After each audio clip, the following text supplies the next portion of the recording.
You're listening to Nationwide 90 FM. The time is 12 noon. It's credible and factual. The World at Noon on Nationwide 90 FM.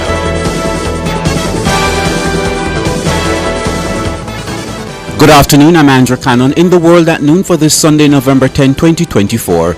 Jamaica among several countries shaken by earthquake that had its epicenter in Cuba. 3 men killed during alleged confrontation with the police in Kingston in the wee hours of this morning. JPS declares that it has completed restoration of power to customers who were impacted by outages caused by Tropical Storm Rafael. In news from the region, police in Antigua and Barbuda have arrested and charged a 26-year-old man with homicide of Member of Parliament Assad Michael. While on the international scene, Israeli Prime Minister Benjamin Netanyahu says he and President-elect Trump see eye to eye on the Iranian threat. While in sports, opener Carlos Brown crafted a superb century in the regional Super 50 at the Queen's Park Oval in Trinidad. The details after this.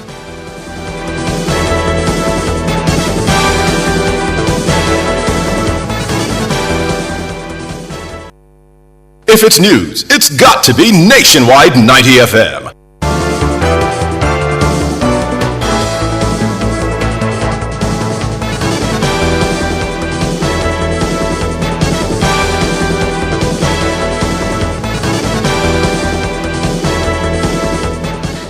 Jamaica was among several countries jolted by an earthquake with an estimated magnitude of 5.4 this morning. It was reported at 10:50. Its epicenter was reportedly 50 kilometers from Pilon, Cuba. The other affected countries were Haiti, the Cayman Islands, the Bahamas, and minor outlying islands of the United States. We're now joined by Kevin Tanku, the unit head and research fellow at the UWI's Earthquake Unit, for an update. Mr. Tanku, good afternoon. Hi, good afternoon. Yes. How serious was this earthquake? Well, these were within magnitude 5 to 6, so it's quite at a distance from us. It's located just south of Cuba in the Orient Fault Zone, or the Orient Fracture Zone, approximately 152 kilometers north of Ocho Rios in St. Anne. Okay. Now, prior to coming into the room here to read the news, I had also felt a tremor. Would that be an aftershock, and should Jamaicans expect more aftershocks? Well, we're actually working on it right now. The most recent earthquake that was felt seemed to be larger than the one that was felt around 10:50 a.m. This one we are now prepping the bulletin to send out. It's approximately 6.5 magnitude, 6.5, located in the same general area as the earlier event, which is just south of Cuba. Okay. All right, so we'll call you for a further update later. Thank you, sir. All the best to you. Sure. Okay. Thank you. And of course, that was Kevin Tanku, unit head and research fellow at the UWI's Earthquake Unit. The police have informed Nationwide News that 3 men were killed around 1:30 a.m. Sunday during a confrontation with law enforcers. Their identities are unknown. The incident took place on Windward Road, Kingston 2, and involved officers from the East Outreach Support Team.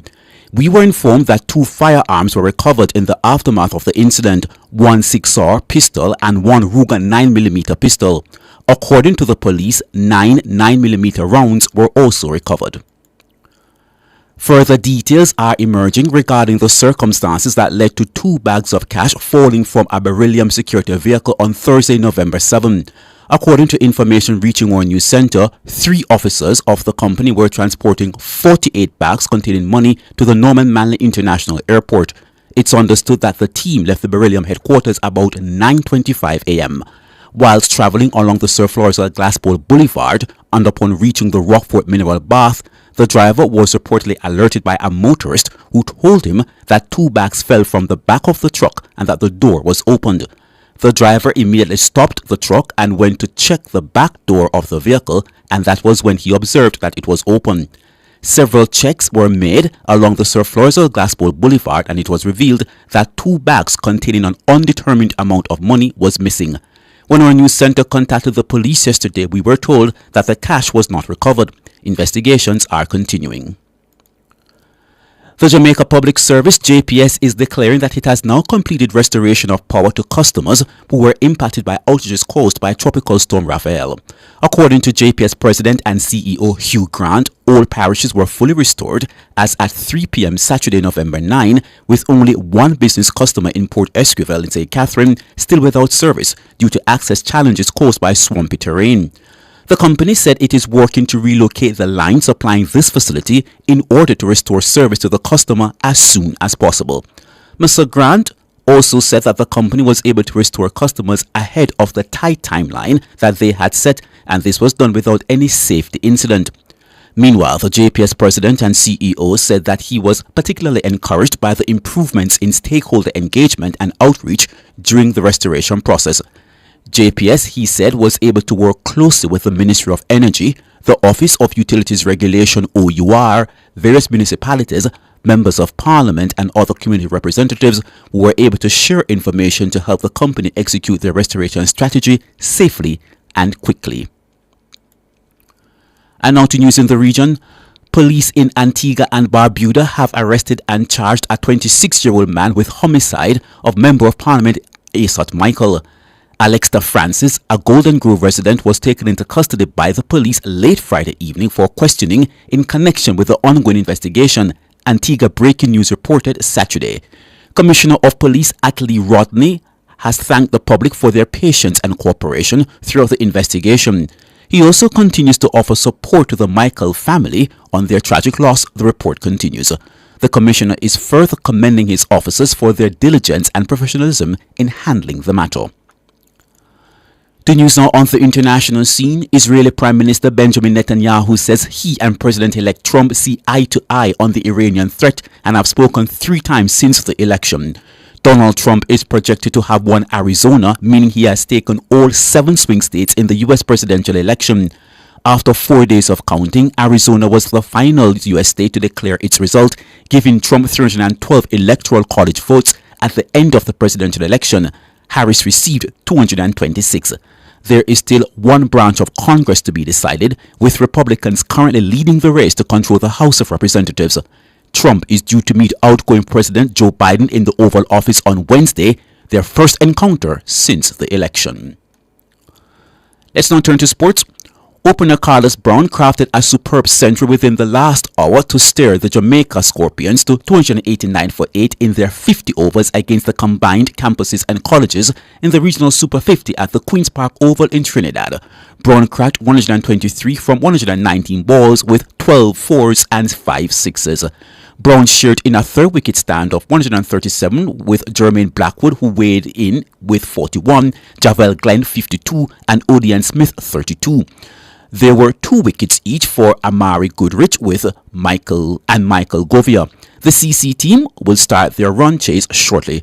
The Scorpions are looking for their 3rd straight win. Jamaica finished last at the 2024 Fast 5 Netball World Series in New Zealand after losing their 5th and 6th place playoff 38-36 to England today. The defeat was the 6th for the Sunshine Girls, who lost their games at the tournament, the only country not to have won a game. On day 1, Jamaica suffered defeat against New Zealand, England and South Africa, and the one final day they were beaten by Australia and Uganda before losing again to England. Australia secured their 3rd straight title after a narrow 34-30 victory over the host New Zealand. And now for a recap of the top stories making the news at this hour. Jamaica among several countries shaken by earthquake that had its epicenter in Cuba. 3 men killed during alleged confrontation with the police in Kingston in the wee hours of this morning. JPS declares that it has completed restoration of power to customers who were impacted by the outages caused by Tropical Storm Raphael. You can find the news on our website at nationwideradiojm.com and on the Nationwide app available on Google Play and the App Store. News is next at 5 o'clock, but stay tuned for the amazing word.